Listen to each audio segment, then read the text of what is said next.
Chapter 16. After dinner all the gang turned out to hunt for turtle eggs on the bar. They went about poking sticks into the sand, and when they found a soft place they went down on their knees and dug with their hands. Sometimes they would take 50 or 60 eggs out of one hole.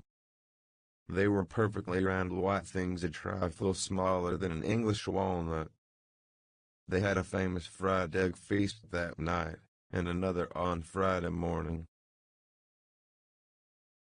After breakfast they went whooping and prancing out on the bar, and chased each other round and round, shedding clothes as they went, until they were naked, and then continued the frolic far away up the shallow water of the bar, against the stiff current, which latter tripped their legs from under them from time to time and greatly increased the fun. And now and then they stooped in a group and splashed water in each other's faces with their palms, gradually approaching each other, with averted faces to avoid the strangling sprays, and finally gripping and struggling till the best man ducked his neighbor, and then they all went under in a tangle of white legs and arms and came up blowing, sputtering, laughing, and gasping for breath at one and the same time. When they were well exhausted, they would run out and sprawl on the dry, hot sand, and lie there and cover themselves up with it, and by break for the water again and go through the original performance once more. Finally it occurred to them that their naked skin represented flesh-colored tides very fairly. So they drew a ring in the sand and had a circus with 3 clowns in it, for none would yield his proudest post to his neighbor. Next they got the marbles and played nix and ring-toss and keeps till that amusement grew stale.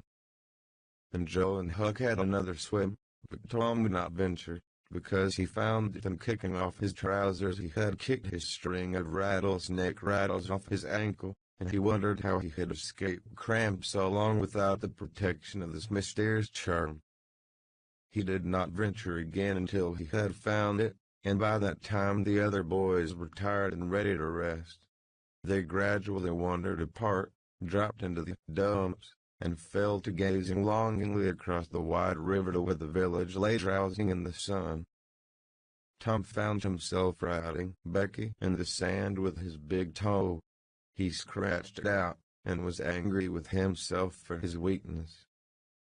But he wrote it again, nevertheless. He could not help it. He erased it once more and then took himself out of temptation by driving the other boys together and joining them. But Joe's spirits had gone down almost beyond resurrection. He was so homesick that he could hardly endure the misery of it. The tears lay very near the surface.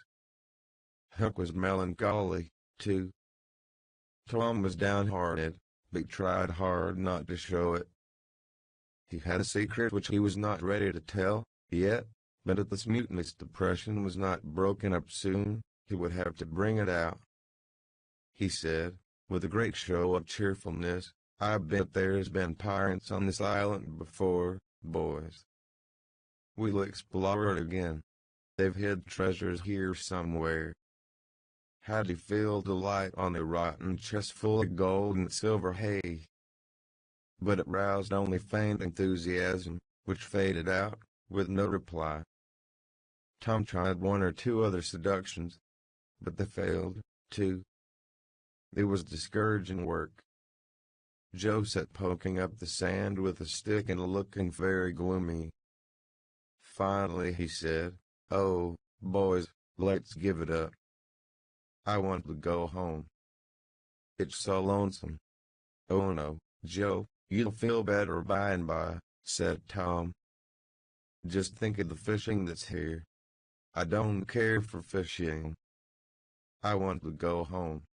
"But, Joe, there ain't such another swimming place anywhere. Swimming's no good." "I don't seem to care for it, somehow, when there ain't anybody to say I shot single quote T going. I mean to go home." "Oh, shucks. Baby. You want to see your mother, I reckon." "Yes, I do want to see my mother, and you would, too, if you had one. I ain't any more baby than you are." and Joe sniffled a little. "Well, we'll let the crybaby go home to his mother, won't we, Huck? Poor thing doesn't want to see its mother. And so it shall. You like it here, don't you, Huck? We'll stay, won't we?" Huck said, "Why yes," without any heart in it. "I'll never speak to you again as long as I live," said Joe, rising. "There now." And he moved moodily away and began to dress himself. "Who cares?" said Tom. "Nobody wants you to. Go along home and get laughed at." "Oh, you're a nice pirate. Huck and me ain't crybabies. We'll stay, won't we, Huck? Let him go if he wants to. I reckon we can get along without him, perhaps." But Tom was uneasy, nevertheless, and was alarmed to see Joe go sullenly on with his dressing. And then it was discomforting to see Huck and Joe's preparations so wistfully, and keeping up such an ominous silence. Presently, without a parting word, Joe began to wade off toward the Illinois shore. Tom's heart began to sink. He glanced at Huck. Huck could not bear the look, and dropped his eyes. Then he said, "I want to go, too, Tom. It was getting so lonesome anyway, and now it'll be worse. Let's us go, too, Tom. I won't. You can all go, if you want to. I mean to stay. Tom, I better go." "Well, go along, who's hindering ye?" Huck began to pick up his scattered clothes. He said, "Tom, I wish you'd come, too. Now you think it over. We'll wait for you when we get to shore." "Well, you'll wait a blame long time, that's all." Huck started sorrowfully away, and Tom stood looking after him, with a strong desire tugging at his heart to yield his pride and go along too. He hoped the boys would stop, but they still waded slowly on.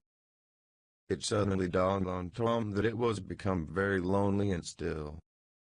He made one final struggle with his pride, and then darted after his comrades, yelling, "Wait! Wait! I want to tell you something." They presently stopped and turned around. When he got to where they were, he began unfolding his secret, and they listened moodily till at last they saw the point he was driving at, and then they set up a whoop of applause and said it was splendid, and said if he had told them at first, they wouldn't have started away. He made a plausible excuse, but his real reason had been the fear that not even the secret would keep them with him any very great length of time, and so he had meant to hold it in reserve as a last seduction. The lads came gaily back and went at their sports again with a will, chattering all the time about Tom's stupendous plan and admiring the genius of it. After the egg and fish dinner, Tom said he wanted to learn to smoke, now. Joe caught at the idea and said he would like to try, too. So Huck made pipes and filled them. These novices had never smoked anything before but cigars made of grapevine, and they bit the tone, and were not considered manly anyway. Now they stretched themselves out on their elbows and began to puff, cheerily, and with slender confidence. The smoke had an unpleasant taste, and they gagged a little, but Tom said, "Why, it's just as easy. If I'd knowed this was all, I'd learned long ago." "So would I," said Joe. "It's just nothing. Why, many a time I've looked at people smoking, and thought, well, I wish I could do that. But I never thought I could," said Tom. "That's just the way with me, hey, and single quote to it, Huck. You've heard me talk just that way, hey, and single quote to you, Huck. I'll leave it to Huck if I haven't." "Yes, heaps of times," said Huck. "Well, I have too," said Tom. "Oh, hundreds of times. Once down by the slaughterhouse. Don't you remember, Huck?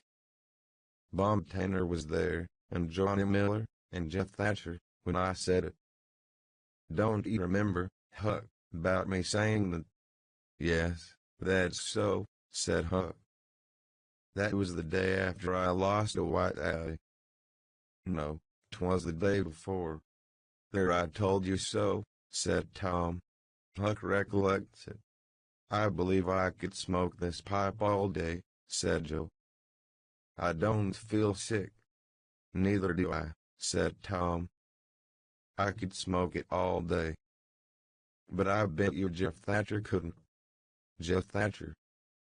Why, he'd keel over just with 2 draws. Just let him try it once. He'd see. I bet he would. And Johnny Miller, I wish could see Johnny Miller tackle it once. Oh, don't I? Said Joe. Why, I bet you Johnny Miller couldn't any more do this than nothing. Just one little sniffer would fetch him. Deed it would, Joe. Say, I wish the boys could see us now. So do I. Say, boys, don't say anything about it, and sometime when they're around, I'll come up to you and say, Joe, got a pipe? I want to smoke. And you'll say, kind of careless like, as if it weren't anything, you'll say, single quote twice, yes, I got my old pipe, and another one, but my tobacco ain't very good. And I'll say, oh, that's all right, if it's strong enough. And then you'll out with the pipes, and we'll light up just as clum, and then just see 'em look. By jings, this'll be gay, Tom. I wish it was now. So do I. And when we tell 'em we learned when we was off pirating, won't they wish they'd been along? Oh, I reckon not. I'll just bet they will. So the talk ran on. But presently it began to flag a trifle, and grow disjointed. The silences widened. The expectoration marvelously increased. Every pore inside the boys' cheeks became a spouting fountain. They could scarcely bail out the cellars under their tongues fast enough to prevent an inundation.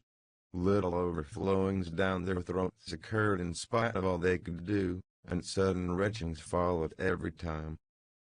Both boys were looking very pale and miserable, now. Joe's pipe dropped from his nerveless fingers. Tom's followed. Both fountains were going furiously and both pumps bailing with might and main. Joe said feebly, I've lost my knife. I reckon I better go and find it. Tom said, with quivering lips and halting utterance, I'll help you. You go over that way and I'll hunt around by the spring. No, you needn't come, Huck, we can find it. So Huck sat down again, and waited an hour. Then he found it lonesome, and went to find his comrades. They were wide apart in the woods, both very pale, both fast asleep. But something informed him that if they had had any trouble they had got rid of it. They were not talkative at supper that night. They had a humble look, and when Huck prepared his pipe after the meal and was going to prepare theirs, they said no, they were not feeling very well. Something they ate at dinner had disagreed with them. About midnight Joe awoke, and called the boys. There was a brooding oppressiveness in the air that seemed to bode something. The boys huddled themselves together and sought the friendly companionship of the fire, though the dull dead heat of the breathless atmosphere was stifling. They sat still, intent and waiting. The solemn hush continued. Beyond the light of the fire everything was swallowed up in the blackness of darkness. Presently there came a quivering glow that vaguely revealed the foliage for a moment and then vanished. By and by another came, a little stronger. Then another. Then a faint moan came sighing through the branches of the forest, and the boys felt a fleeting breath upon their cheeks, and shuddered with the fancy that the spirit of the night had gone by. There was a pause.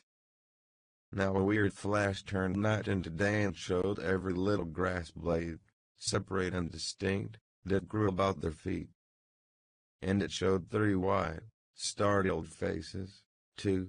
A deep peal of thunder went rolling and tumbling down the heavens and lost itself in sullen rumblings in the distance. A sweep of chilly air passed by, rustling all the leaves and snowing the flaky ashes broadcast about the fire. Another fierce glare lit up the forest and an instant crash followed that seemed to rend the treetops right over the boys' heads. They clung together in terror, in the thick gloom that followed. A few big raindrops fell pattering upon the leaves. "Quick, boys, go for the tent!" exclaimed Tom. They sprang away, stumbling over roots and among vines in the dark, no two plunging in the same direction. A furious blast roared through the trees, making everything sing as it went. One blinding flash after another came, and peal on deafening thunder. And now a drenching rain poured down and the rising hurricane drove it in sheets along the ground. The boys cried out to each other, but the roaring wind and the booming thunder blasts drowned their voices utterly.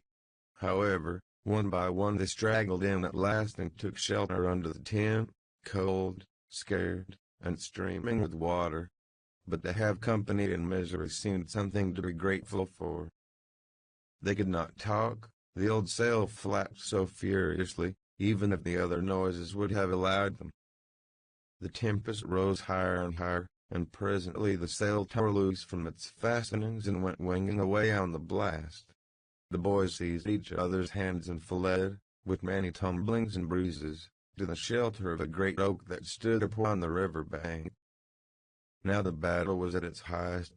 Under the ceaseless conflagration of lightning that flamed in the skies, everything below stood out in clear cut and shadowless distinctness, the bending trees, the billowy river, white with foam, the driving spray of spun flakes, the dim outlines of the high bluffs on the other side, glimpsed through the drifting cloudrack and the slanting veil of rain. Every little while some giant tree yielded the fight and fell crashing through the younger growth, and the unflagging thunder peals came now in ear-splitting explosive bursts, keen and sharp, and unspeakably appalling. The storm culminated in one matchless effort that seemed likely to tear the island to pieces, burn it up, drown it to the treetops, blow it away, and deafen every creature in it, all at one and the same moment. It was a wild night for homeless young heads to be out in. But at last the battle was done, and the forces retired with weaker and weaker threatenings and grumblings, and peace resumed her sway. The boys went back to camp, a good deal on. But they found there was still something to be thankful for, because the great sycamore, the shelter of their beds, was a ruin, now, blasted by the lightnings, and they were not under it when the catastrophe happened.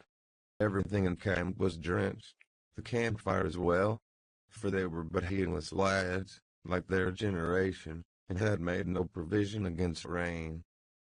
Here was matter for dismay, for they were soaked through and chilled. They were eloquent in their distress, but they presently discovered that the fire had eaten so far up under the great log it had been built against, where it curved upward and separated itself from the ground, that a handbreadth or so of it had escaped wetting.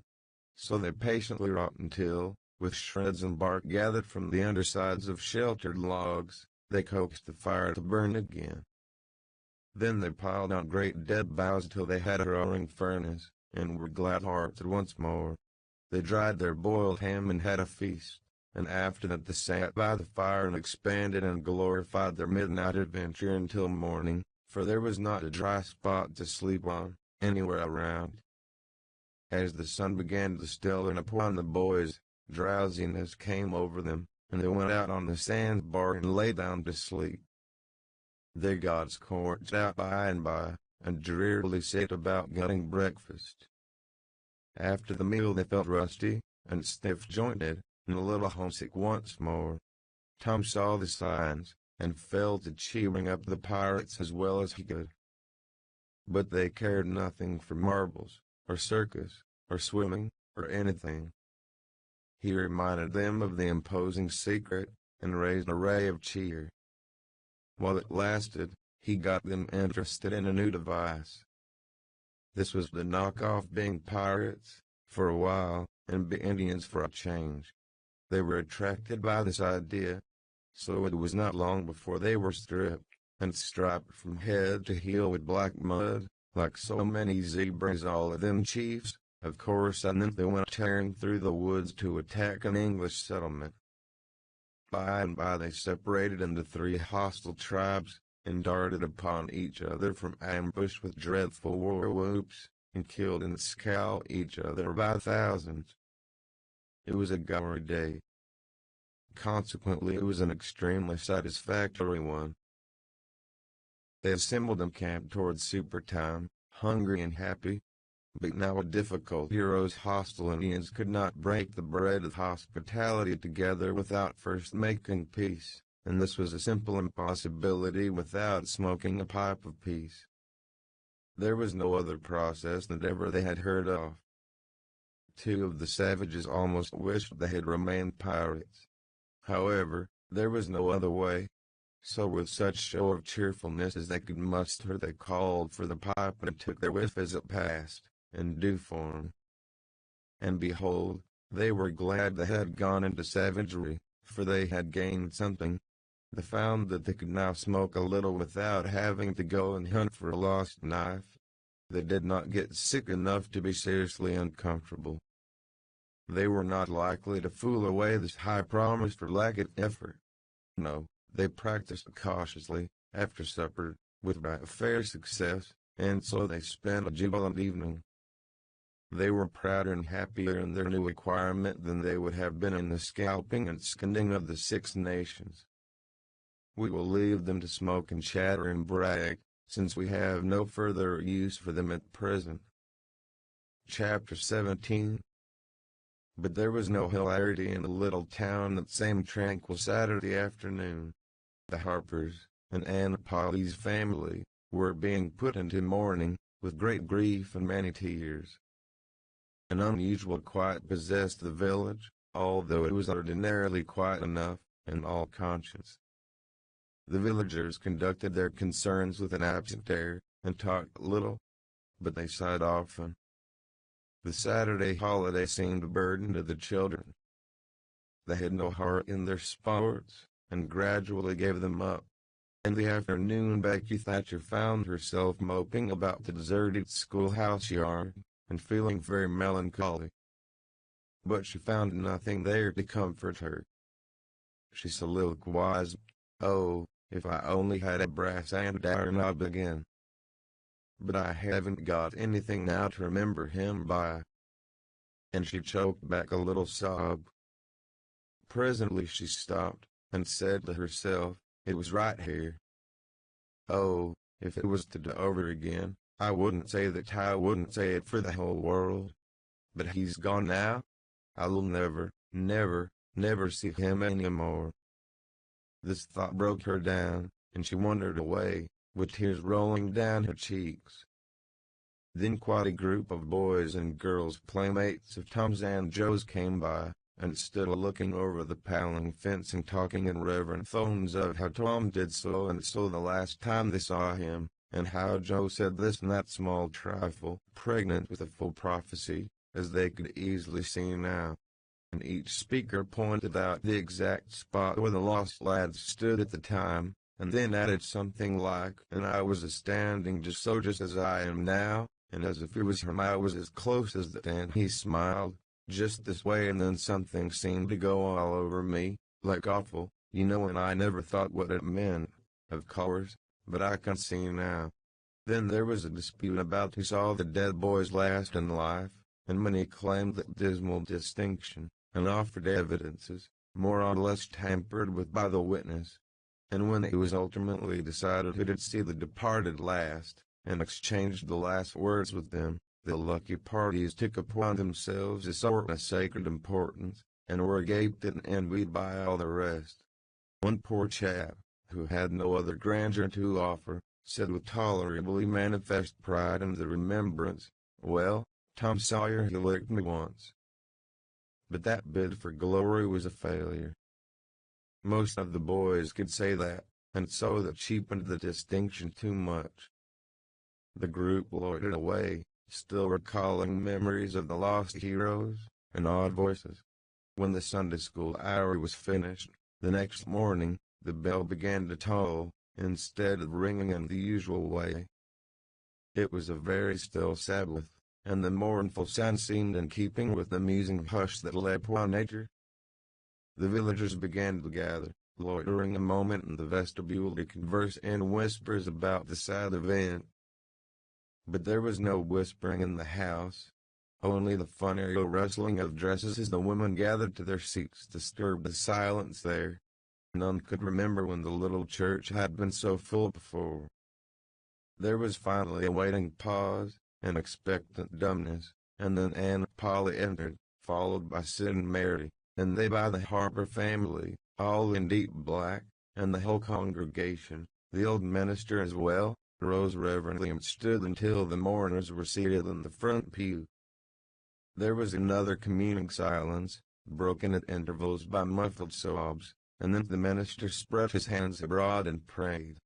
A moving hymn was sung, and the text followed, "I am the resurrection and the life."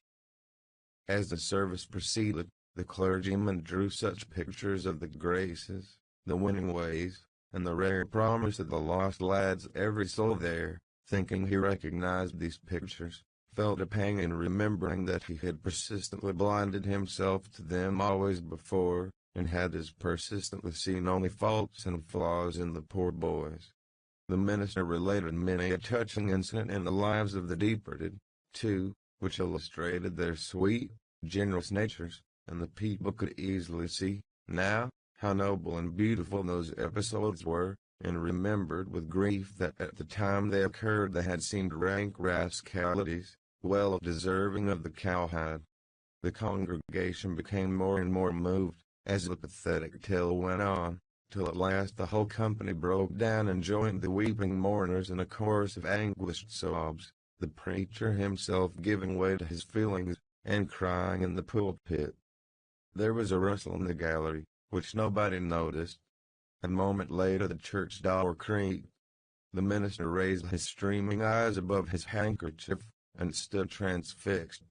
First one and then another pair of eyes followed the minister's, and then almost with one impulse the congregation rose and stared while the three dead boys came marching up the aisle, Tom in the lead, Joe next, and Huck, a ruin of drooping rags, sneaking sheepishly in the rear. They had been hid in the unused gallery listening to their own funeral sermon. Aunt Polly, Mary, and the Harpers threw themselves upon the restored ones, smothered them with kisses and poured out thanksgivings, while poor Huck stood abashed and uncomfortable, not knowing exactly what to do or where to hide from so many unwelcoming eyes. He wavered, and started to slink away, but Tom seized him and said, "Aunt Polly, it ain't fair. Somebody's got to be glad to see Huck. And so they shall. I'm glad to see him, poor motherless thing." And the loving attentions Aunt Polly lavished upon him were the one thing capable of making him more uncomfortable than he was before. Suddenly the minister shouted at the top of his voice, "Praise God from whom our blessings flow, sing. And put your hearts in it." And they did. Old Hundred swelled up with a triumphant burst, and while it shook the rafters Tom Sawyer the pirate looked around upon the envying juveniles about him and confessed in his heart that this was the proudest moment of his life. As the souled congregation trooped out, they said they would almost be willing to be made ridiculous again to hear Old Hundred sung like that once more.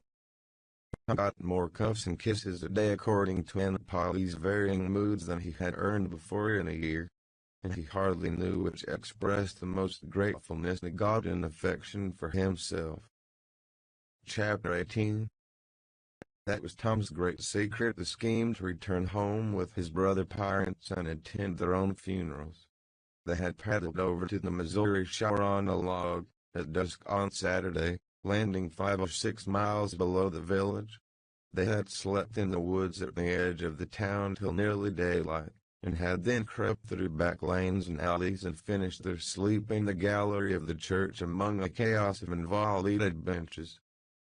At breakfast, Monday morning, Aunt Polly and Mary were very loving to Tom, and very attentive to his wants. There was an unusual amount of talk.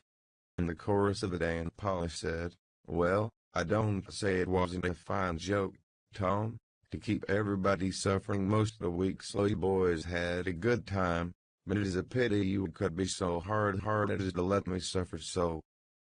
If you could come over on a log to go to your funeral, you could have come over and give me a handsome way that you weren't dead, but only run off." "Yes, you could have done that, Tom," said Mary, "and I believe you would if you had thought of it."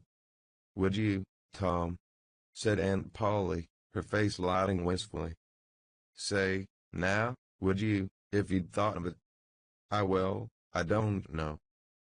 'Twould spoiled everything." "Tom, I hope you loved me that much," said Aunt Polly, with a grieved tone that discomforted the boy. "It would have been something if you'd cared enough to think of it, even if you didn't do it." "Now, Auntie, that ain't any harm," pleaded Mary. "It's only Tom's giddy way. He is always in such a rush that he never thinks of anything. More's the pity. Sid would have thought, and Sid would have come and done it, too. Tom, you'll look back, someday, when it's too late, and wish you'd cared a little more for me when it would have cost you so little." "Now, Auntie, you know I'd care for you," said Tom. "I'd know it better if you acted more like it." "I wish now I'd thought," said Tom, with a repentant tone. "But I dreamt about you, anyway." "That's something, ain't it? It ain't much a cat does that much, but it's better than nothing." "What did you dream?" "Why, Wednesday night I dreamt that you was sitting over there by the bed, and Sid was sitting by the wood box, and Mary next to him." "Well, so we did." "So we always do." "I'm glad your dreams could take even that much trouble about this. And I dreamt that Joe Harper's mother was here." "Why, she was here." "Did you dream any more?" "Oh, lots. But it's so dim, now." "Well, try to recollect and sing a quote to you." "Somehow it seems to me that the wind blowed the try harder, Tom. The wind did blow something. Come." Tom pressed his fingers on his forehead an anxious minute, and then said, "I've got it now. I've got it now. To blow the candle. Mercy on us." "Go on, Tom, go on." "And it seems to me that you said, I believe that door, go on, Tom. Just let me study a moment, just a moment." "Oh, yes, you said you believed the door was open. As I'm sitting here, I did. Didn't I, Mary?" "Go on." And then, well, I won't be certain, but it seems like as if he made Sid go and, well? What did I make him do, Tom? What did I make him do?" "You made him, you made him shut it." "Well, for the land's sake. I never heard the beat of that in all my days. Don't tell me there ain't anything in dreams, anymore. Sereny Harper shall know of this before I'm an hour older. I'd like to see her get around this with her rubelage about superstition." "Go on, Tom. Oh, it's all getting just as bright as day, now. Next he said I weren't bad, only mischievous and had 'em scared 'em, and not any more responsible than that I think it was a cold, or something. And so it was." "Well, goodness gracious." "Go on, Tom." "And then you began to cry." "So I did." "So I did." "Not the first time, neither." "And then Mrs. Harper she began to cry, and said Joe was just the same, and she wished she hadn't whipped him for taking cream when she'd thrown it at her own self, Tom. The spur was upon you. You was a prophesying that's what you was doing." "Land alive, go on, Tom." "Then Sid he said, I don't think I said anything," said Sid. Yes, you did, said Mary. Shut your heads and let Tom go on. What did he say, Tom? He said I think he said he hoped I was better off where I was gone to, but if I'd been better sometimes, there, you hear that? It was his very words. And he shut him up sharp. I lay I did. There must have been an angel there. There was an angel there, somewheres. And Mrs. Harper told about Joe scaring her with a firecracker, and you told about Peter and the painkiller, just as true as I live. And then there was a whole lot of talk about dragging the river for us, and about having the funeral Sunday, and then you and old Miss Harper hugged and cried, and she went. It happened just so. It happened just so, as sure as I'm a-sitting in these very tracks.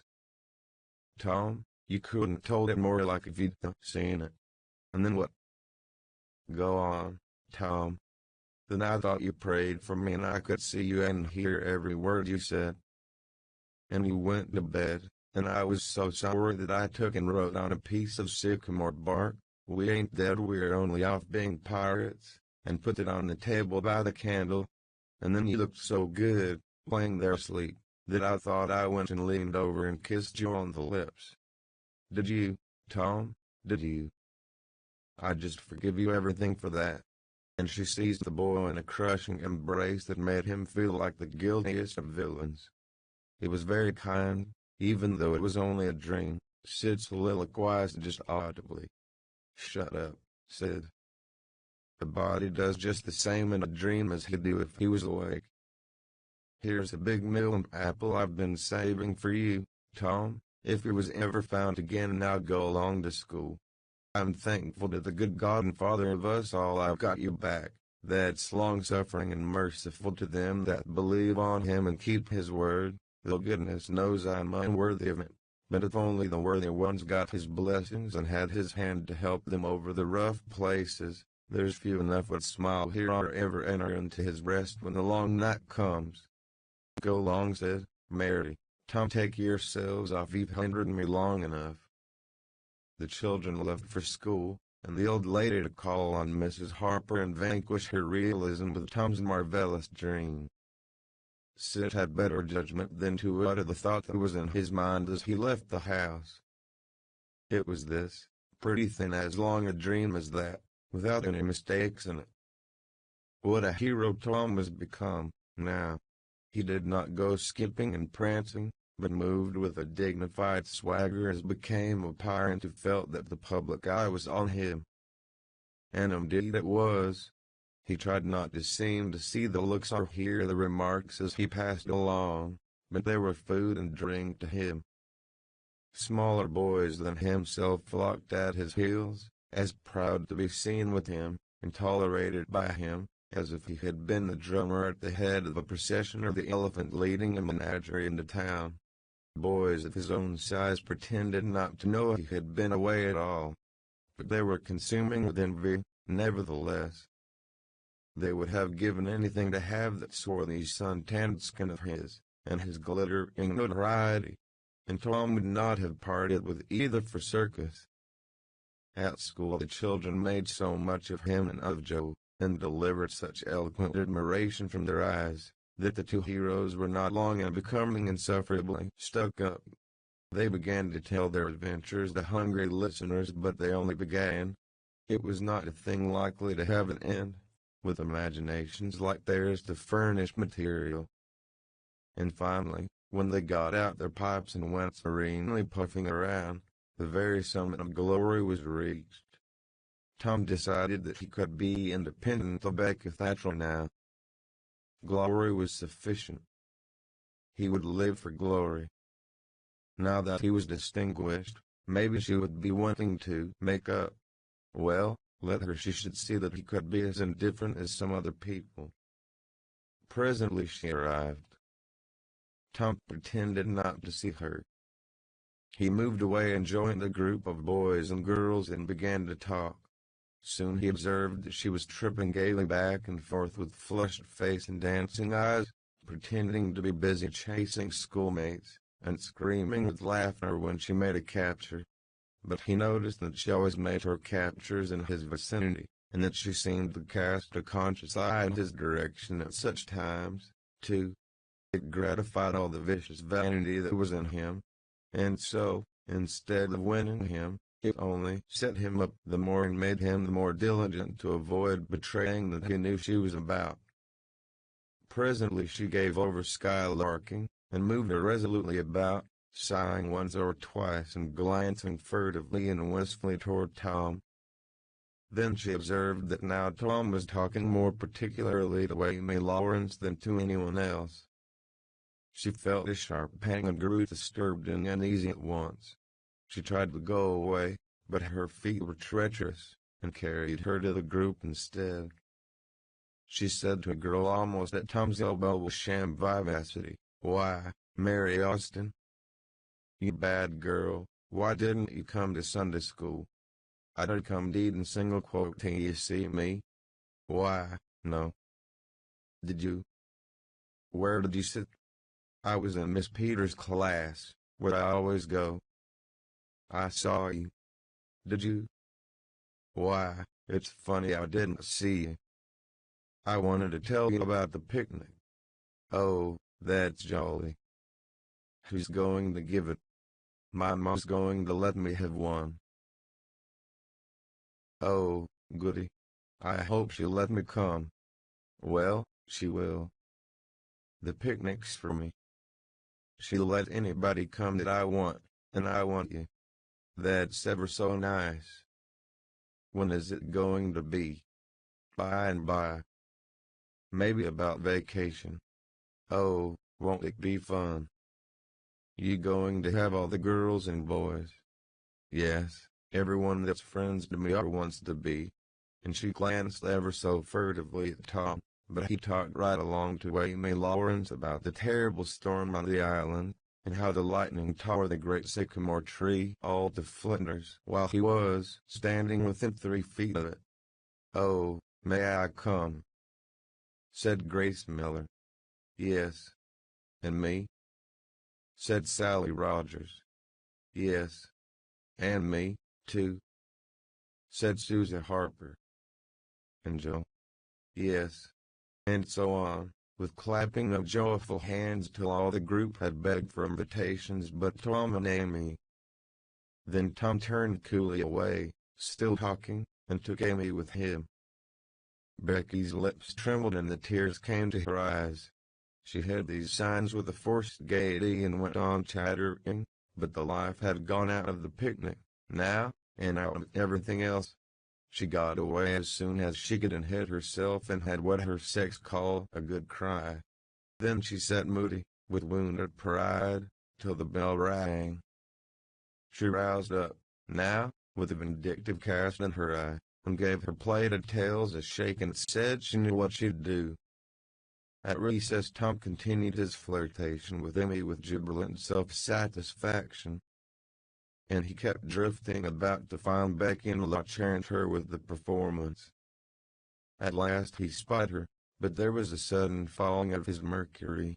She was sitting cosily on a little bench behind the schoolhouse looking at a picture book with Alfred Temple, and so absorbed were they, and their heads so close together over the book, that they did not seem to be conscious of anything in the world besides. Jealousy ran red-hot through Tom's veins. He began to hate himself for throwing away the chance Becky had offered for a reconciliation. He called himself a fool, and all the hard names he could think of. He wanted to cry with vexation. Amy chatted happily along, as they walked, for her heart was singing, but Tom's tongue had lost its function. He did not hear what Amy was saying, and whenever she paused expectantly he could only stammer an awkward assent, which was as often misplaced as otherwise. He kept drifting to the rear of the schoolhouse, again and again, to sear his eyeballs with the hateful spectacle there. He could not help it. And it maddened him to see, as he thought he saw, that Becky Thatcher never once suspected that he was even in the land of the living. But she did see, nevertheless, and she knew she was winning her fight, too, and was glad to see him suffer as she had suffered. Amy's happy prattle became intolerable. Tom hinted at things he had to attend to, things that must be done, and time was fleeting. But in vain the girl chirped on. Tom thought, oh, hang her, ain't I ever going to get rid of her? At last he must be attending to those things, and she said artlessly that she would be around when school let out. And he hastened away, hating her for it. Any other boy? Tom thought, grating his teeth. Any boy in the whole town but that St. Louis smarty that thinks he dresses so fine in his aristocracy. Oh, all right, I'll lick you the first day you ever saw this town, mister, and I'll lick you again. You just wait till I catch you out. I'll just take it. And he went through the motions of thrashing an imaginary boy, pummeling the air, and kicking and gouging. Oh, you do you? You holler enough, do you? Now, then, let it learn you. And so the imaginary flogging was finished to his satisfaction. Tom fled home at noon. His conscience could not endure any more of Amy's grateful happiness, and his jealousy could bear no more of the other distress. Becky resumed her picture inspections with Alfred, but as the minutes dragged along and no Tom came to suffer, her triumph began to cloud and she lost interest. Gravity and absent-mindedness followed, and then melancholy. 2 or 3 times she pricked up her ear at a footstep, but it was a false hope. No Tom came. At last she grew entirely miserable and wished she hadn't carried it so far. When poor Alfred, seeing that he was losing her, he did not know how, kept exclaiming, "Oh, here's the jolly one. Look at this."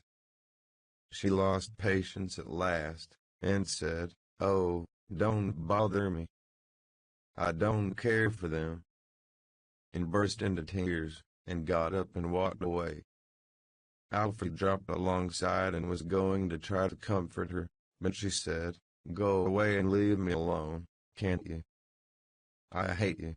So the boy halted, wondering what he could have done, for she had said she would look at pictures all through the nooning, and she walked on, crying.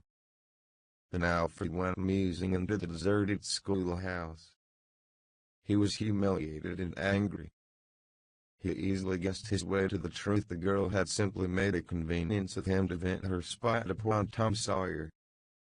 He was far from hating Tom the less when this thought occurred to him. He wished there was some way to get that boy into trouble without much risk to himself. Tom's spelling book fell under his eye. Here was his opportunity. He gratefully opened to the lesson for the afternoon and poured ink upon the page. Becky, glancing in at the window behind him at the moment, saw the act, and moved on, without discovering herself. She started homeward, now, intending to find Tom and tell him. Tom would be thankful and their troubles would be healed. Before she was halfway home, however, she had changed her mind. The thought of Tom's treatment of her when she was talking about her picnic came scorching back and filled her with shame. She resolved to let him get wit on the damaged spelling book's account, and to hate him forever, into the bargain. Chapter 19. Tom arrived at home in a dreary mood, and the first thing his aunt said to him showed him that he had brought his sorrows to an unpromising market. "Tom, I've a notion to skin you alive."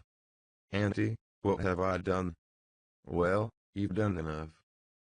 Here I go over to Sereny Harper, like an old softy, expecting I'm going to make her believe all that rubbish about that dream, when lo and behold she'd found out from Joe that she was over here and heard all the talk we had that night.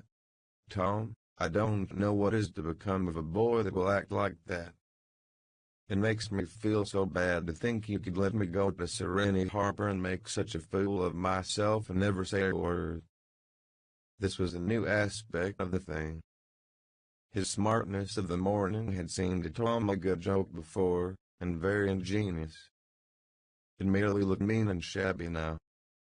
He hung his head and could not think of anything to say for a moment. Then he said, "Auntie, I wish I hadn't done it, but I didn't think." "Oh, child, you never think. You never think of anything but your own selfishness.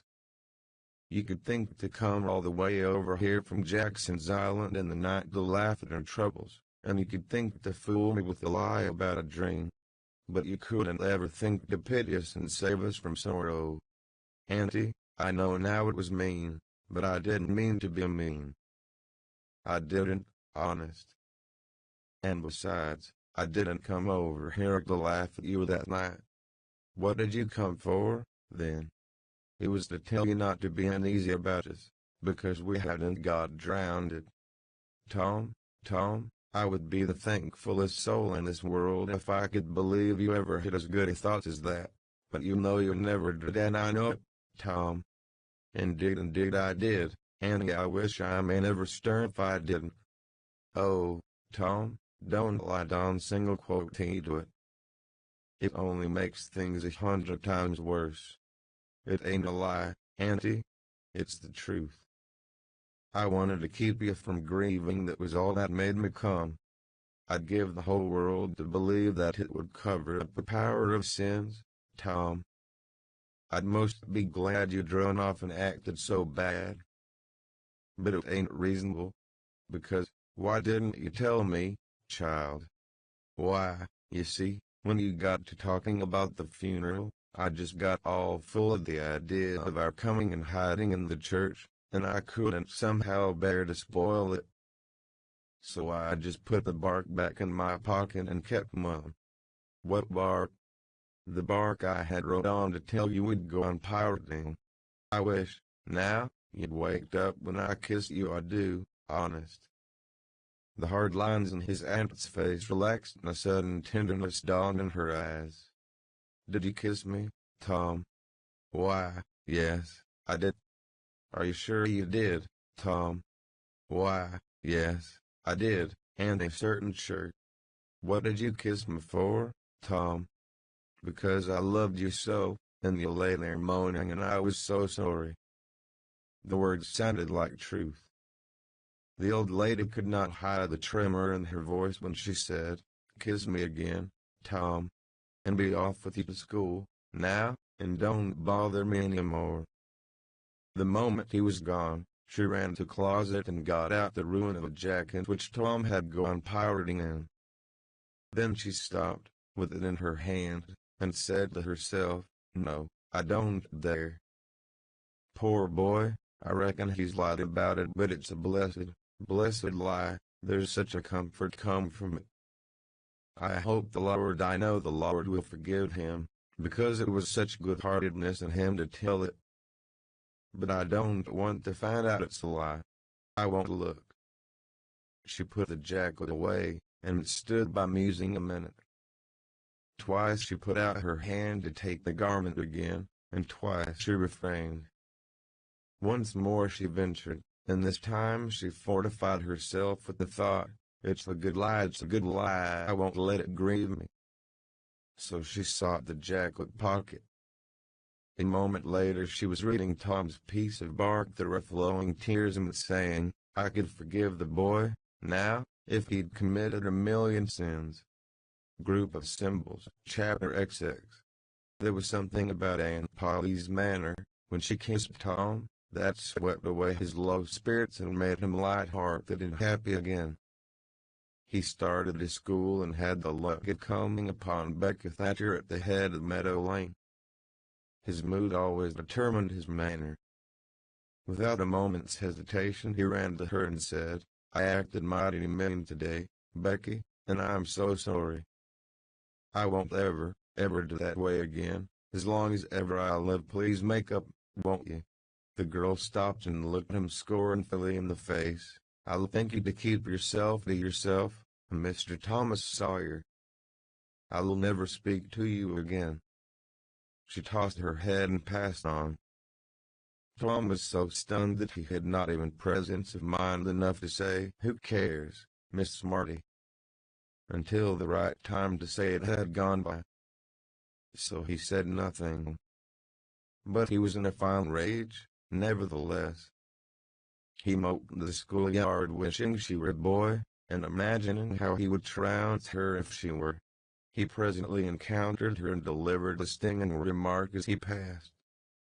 She hurled one in return, and the angry breach was complete.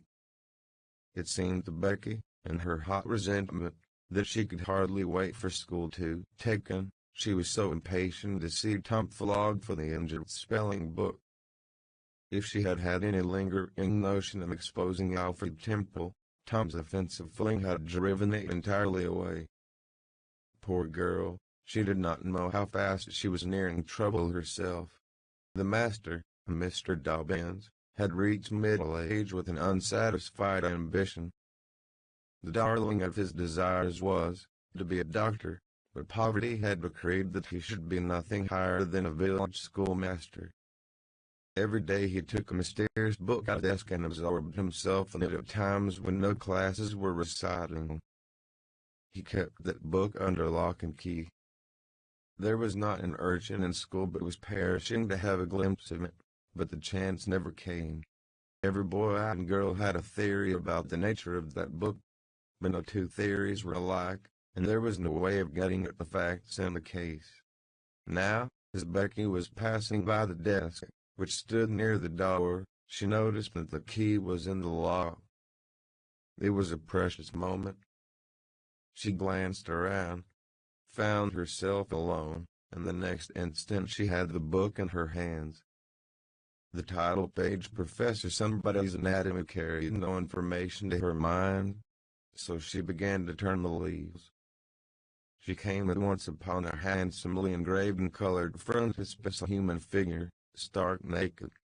At that moment a shadow fell on the page and Tom Sawyer stepped in at the door and caught a glimpse of the picture. Becky snatched at the book to close it, and had the hard luck to tear the pictured page half down the middle. She thrust the volume into the desk, turned the key, and burst out crying with shame and vexation. "Tom Sawyer, you're just as mean as you can be, to sneak up on a person and look at what they're looking at. How could I know you was looking at anything? You ought to be ashamed of yourself, Tom Sawyer. You know you're going to tell on me, and oh, what shall I do, what shall I do? I'll be whipped, and I never was whipped in school." Then she stamped her little foot and said, "Be so mean if you want to. I know something that's going to happen. You just wait and you'll see. Hateful, hateful, hateful." And she flung out of the house with a new explosion of crying. Tom stood still, rather flustered by this onslaught. Presently he said to himself, "What a curious kind of a fool a girl is. Never been licked in school. Shucks. What's licking? That's just like a girl, they're so thin-skinned and chicken-hearted. Well, of course I ain't going to tell old Dobbins on this little fool, because there's other ways of getting even on her that ain't so mean. But what of it? Old Dobbins will ask who it was taught his book. Nobody'll answer. Then he'll do just the way he always does, ask first one and then t'other, and when he comes to the right girl he'll know it, without any telling. Girls' faces always tell on them. They ain't got any backbone. She'll get lickin'. Well, it's a kind of a tight place for Becky Thatcher, because there ain't any way out of it." Tom conned the thing a moment longer, and then added, "All right, though. She'd like to see me in just such a fix, let her sweat it out." Tom joined the mob of skylarking scholars outside. In a few moments the master arrived in the school, took in. Tom did not feel a strong interest in his studies. Every time he stole a glance at the girl's side of the room, Becky's face troubled him. Considering all things, he did not want to pity her, and yet it was all he could do to help it. He could get up no exultation that was really worthy of the name. Presently the spelling book discovery was made, and Tom's mind was entirely full of his own matters for a while after that.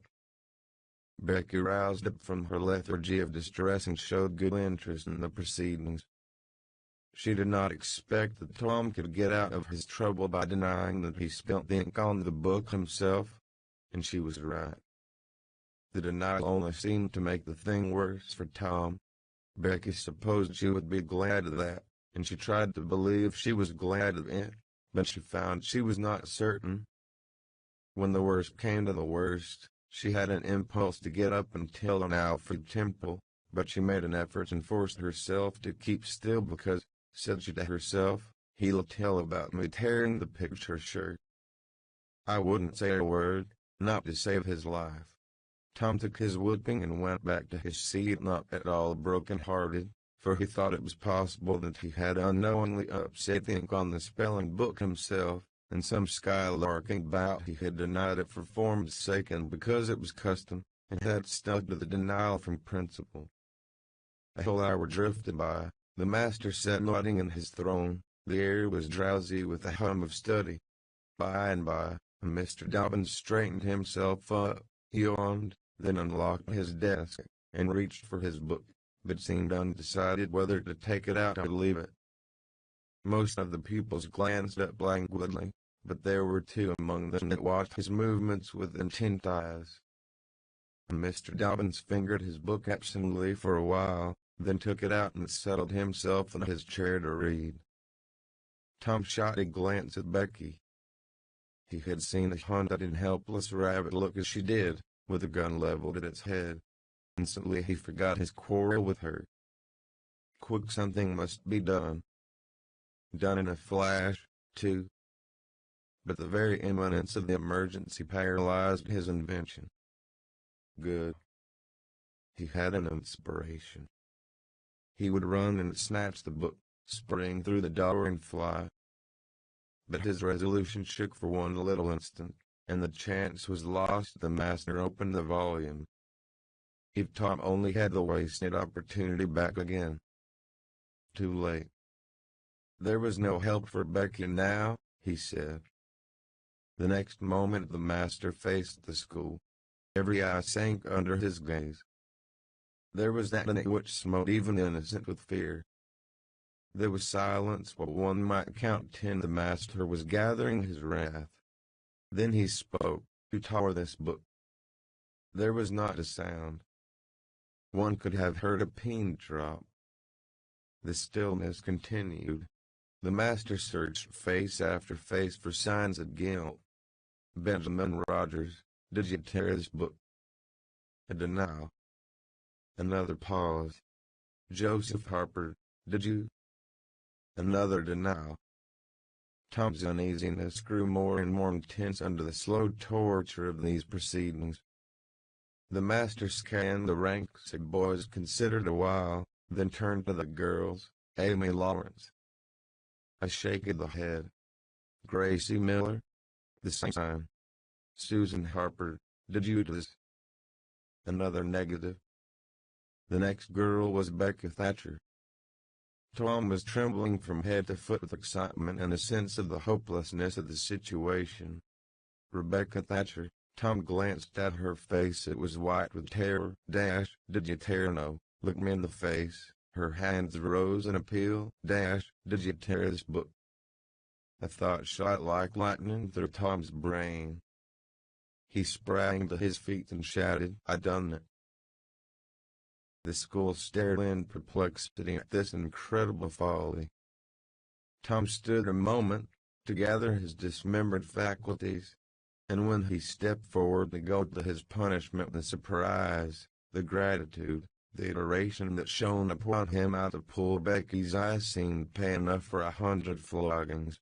Inspired by the splendor of his own act, he took without an outcry the most merciless flaying that even Mr. Dobbins had ever administered, and also received with indifference the added cruelty of a command to remain 2 hours after school should be dismissed, for he knew who would wait for him outside till his captivity was done, and not count the tedious time as lost, either. Tom went to bed that night planning vengeance against Alfred Temple. For with shame and repentance Becky had told him all, not forgetting her own treachery.